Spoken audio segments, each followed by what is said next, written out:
kalian apa saja kandungan yang ada di makananku hari ini.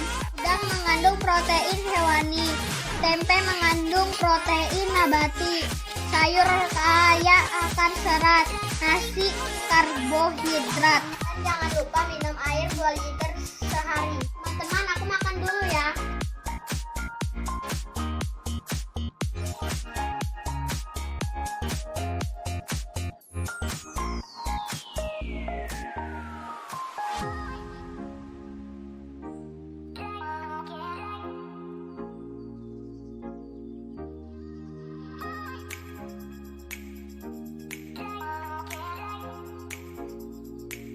Jangan lupa ya untuk makan buah setiap hari. Teman-teman, sebelum makan buah jangan lupa dicuci ya. Buah aku tadi sudah dicuci. Anggur dan jeruk ini tinggi akan vitamin C. Aku sekarang mau makan anggur.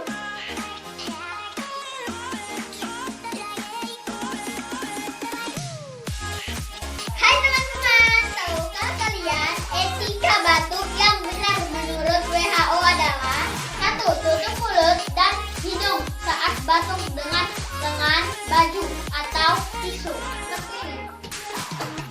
Gunakan tisu seperti ini. Buang ke tong sampah.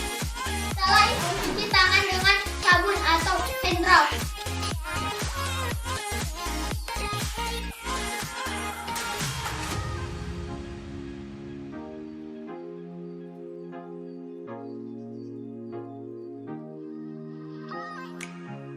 Kita menggunakan hand rub untuk membersihkan tangan. Lakukanlah selang 20-30 detik. Jika kita menggunakan air